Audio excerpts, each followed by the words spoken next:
Hai anak-anak hebat. Ketemu lagi dengan Umumba.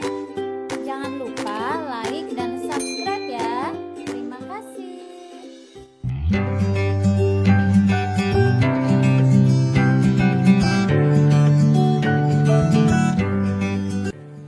Assalamualaikum warahmatullahi wabarakatuh.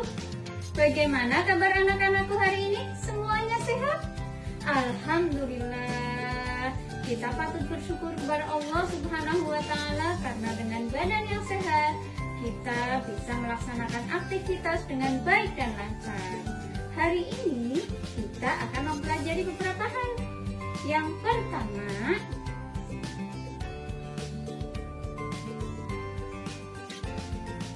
berikutnya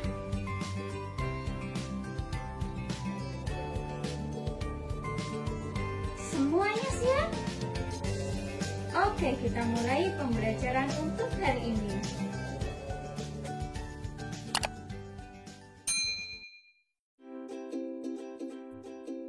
Anak-anak hebat, tahukah kalian tentang tanaman berikut ini? Iya benar, ini adalah tanaman padi. Apa saja manfaat tanaman padi? Benar sekali.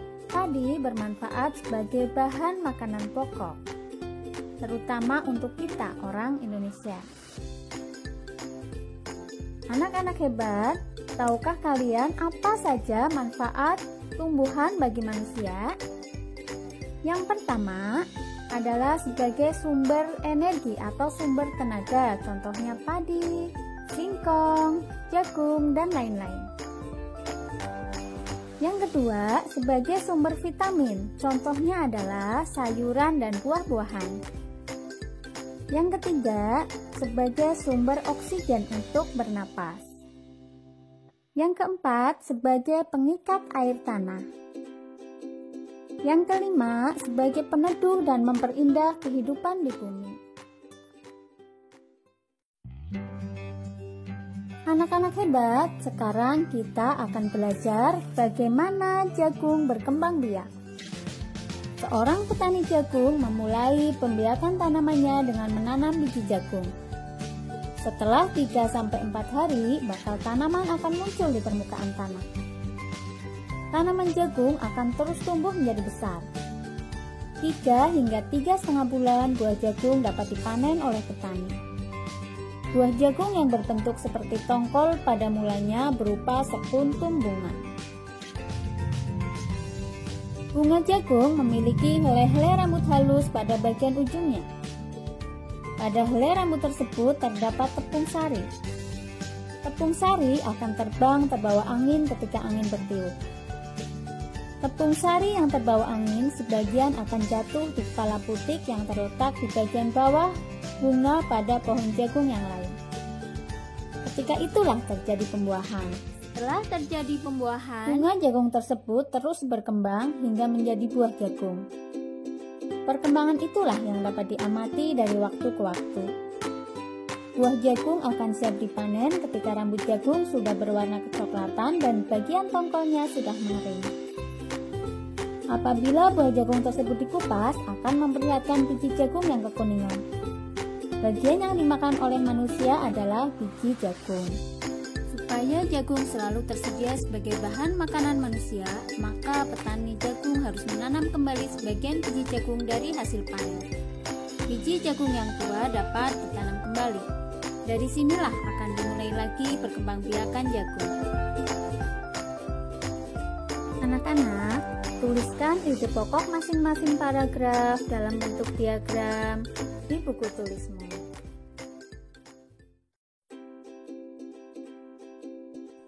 Tumbuhan jagung berkembang biak dengan bunga. Anak-anak, perhatikan gambar bagian-bagian bunga berikut ini. Ini adalah mahkota, merupakan bagian bunga yang paling indah. Kemudian, yang ini disebut kepala putik. Ini tangkai putik. Yang ini kepala sari. Ini tangkai sari. Kemudian yang ini disebut kelopak bunga. Yang ini adalah bakal biji.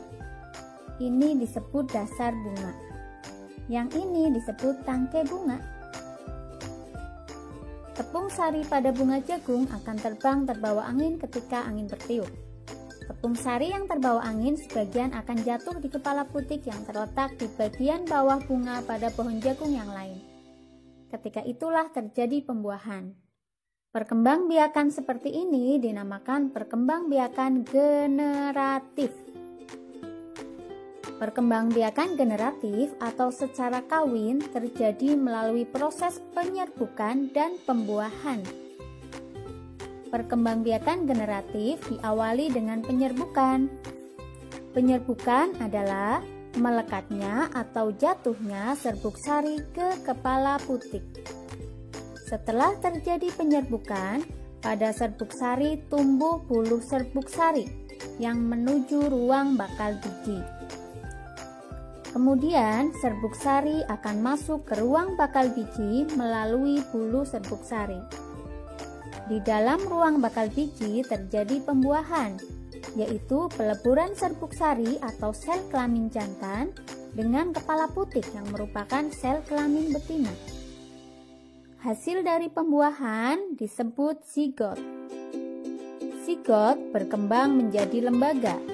Lembaga berkembang menjadi bakal biji. Bakal biji berkembang menjadi biji dan bakal buah. Kemudian bakal buah berkembang menjadi daging buah yang bisa kita makan. Lembaga yang berada di dalam biji merupakan calon tumbuhan baru. Tumbuhan yang berkembang biak secara generatif contohnya padi, mangga, durian, dan jambu.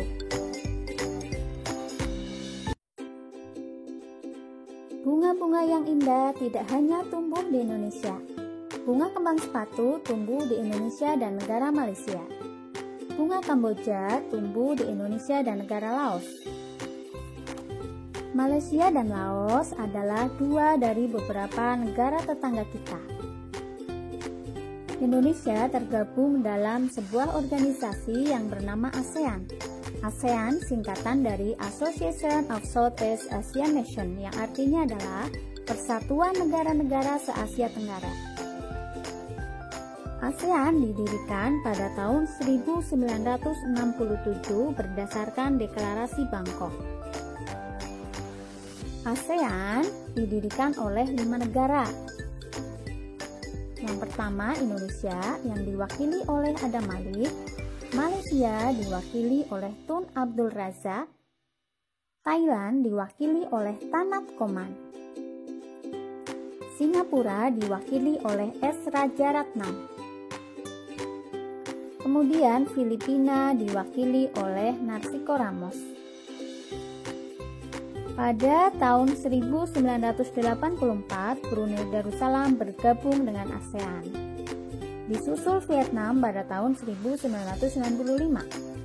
Laos dan Myanmar bergabung pada tahun 1997. Kamboja bergabung pada tahun 1999. Oleh karena itu, sekarang ASEAN beranggotakan 10 negara. Perhatikan peta negara-negara anggota ASEAN berikut ini.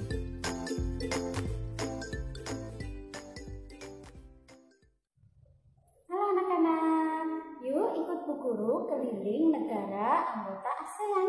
Ada 9 negara yang mau Bu Guru keliling. Siapa yang mau ikut? Let's go!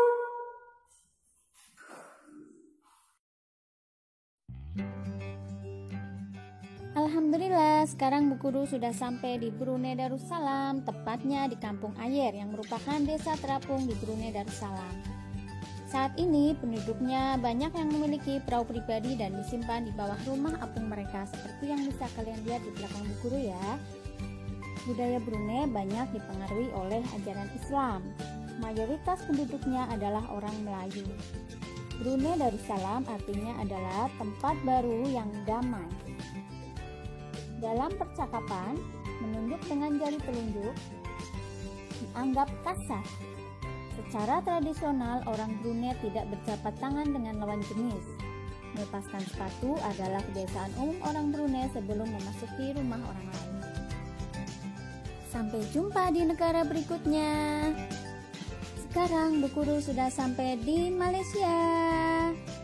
Ini adalah patung Dewa Murungga yang merupakan patung berukuran 42,7 meter. Tinggi sekali ya.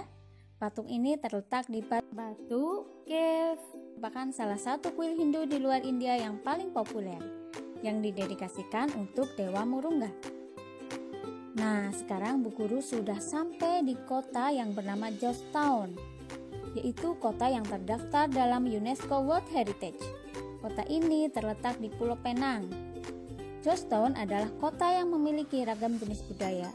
Banyak gedung peninggalan masa Eropa dan bangunan bernuansa Melayu Tionghoa. 3 kaum utama di Malaysia adalah Melayu, Tionghoa, dan India. Musik tradisionalnya banyak dipengaruhi oleh budaya Tionghoa, Islam, India, dan Indonesia.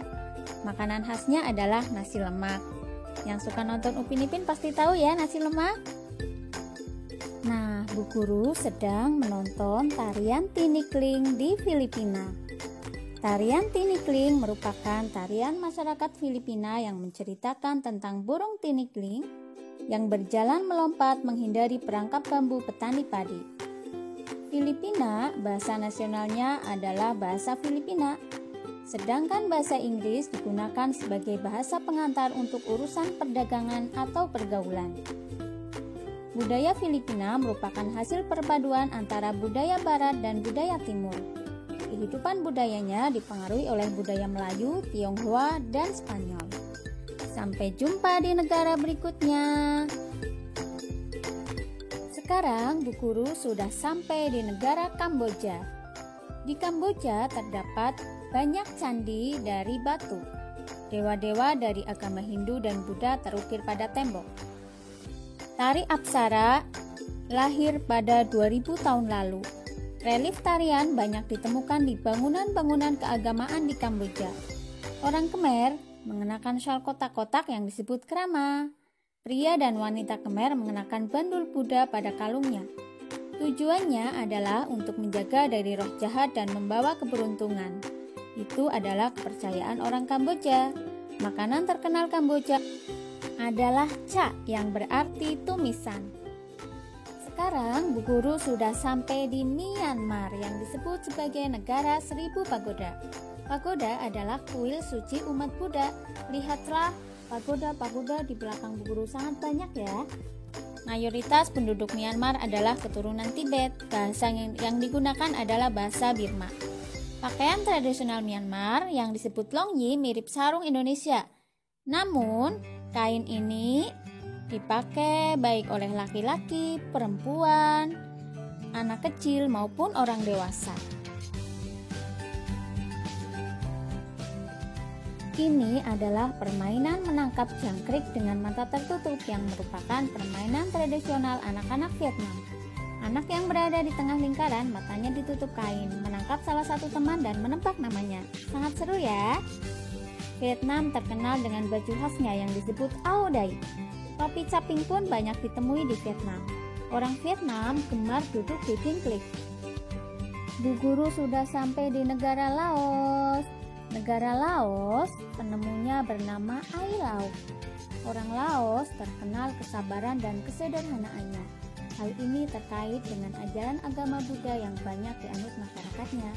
Olahraga tradisional Laos adalah patau, seperti olahraga bola voli, namun menggunakan kaki untuk menangkap dan memukul bola. Bolanya terbuat dari anyaman bambu. Tahun baru Laos disebut Pun Pimai. Semua penduduk membersihkan rumah, mengenakan pakaian baru, dan mencuci patung-patung Buddha. Makanan utama bangsa Laos adalah nasi atau beras ketan yang dimakan dengan tangan langsung. Orang Laos menyebut dirinya Lu Kau Niao, yang artinya anak turun nasi ketan. Upacara sakral pemberian sedekah atau dikenal dengan Saibat merupakan upacara di Laos. Para biksu membawa bakul kecil mengitari sebagian kecil kota untuk menerima sedekah dari penduduk setempat yang mayoritas beragama Buddha. Anak-anak hebat, ini adalah patung Merlion. Merlin adalah patung berkepala singa dan berbadan ikan yang merupakan lambang negara Singapura. Singapura berasal dari kata Sanskerta yang berarti kota singa. Penduduk Singapura berasal dari Tionghoa, Melayu, India, dan Eropa. Kaum Baba adalah sebutan bagi keturunan Cina Melayu. Singapura memiliki 4 bahasa resmi, yaitu Melayu, Mandarin, Inggris, dan Tamil. Masyarakat Singapura memiliki budaya jalan kaki. Sekitar 80% masyarakatnya memilih untuk berjalan kaki kemana-mana. Hal ini disebabkan harga kendaraan, yaitu mobil dan bahan bakar, sangat mahal. Kepiting cabai adalah makanan yang sangat digemari masyarakat Singapura. Anak-anak, sekarang guru sudah sampai di Thailand, yang merupakan satu-satunya negara di ASEAN yang tidak pernah dijajah bangsa Eropa. Ramakin adalah cerita nasional Thailand yang mempengaruhi kehidupan masyarakatnya. Di Thailand, kepala adalah bagian tubuh yang paling dihormati. Tidak ada orang yang akan berani menyentuh kepala, bahkan kepala anak-anak. Sebaliknya, bagian kaki dianggap bagian yang paling hina karena dipakai sebagai alat untuk menapak di tanah. Oleh sebab itu, kaki tidak boleh dihadapkan ke patung suci atau ke orang lain. Indonesia dan Thailand memiliki tradisi minum teh. Di beberapa daerah di Indonesia, kebiasaan minum teh dilakukan secara turun-temurun. Salah satunya adalah teh yang diseduh di poci, oleh sebab itu teh tersebut dinamakan dengan teh poci. Di Thailand, teh disajikan dengan susu dan rempah-rempah. Teh tersebut dinamakan Thai iced tea atau disajikan dingin. Alhamdulillah anak-anak hebat, kita sudah selesai mengelilingi negara-negara ASEAN. Sekarang saatnya anak-anak memilih 2 negara yang paling berkesan untuk kalian. Kalian pilih 2 negara, kemudian cari tahu persamaan antara kedua negara dan perbedaan kedua negara tersebut. Tuliskan dalam diagram Venn seperti berikut ini. Semoga anak-anakku paham ya. Alhamdulillah, hari ini pembelajaran kita telah selesai. Hari ini kita belajar berbagai macam hal, yaitu tentang manfaat tumbuhan, bagaimana jagung berkembang biak, perkembangbiakan generatif, dan tentang bagian-bagian bunga. Kemudian dilanjutkan dengan berkeliling mengenal ragam budaya negara-negara anggota ASEAN. Sampai jumpa di pembelajaran esok hari. Semoga ilmu yang kita dapatkan bermanfaat. Wassalamualaikum warahmatullahi wabarakatuh.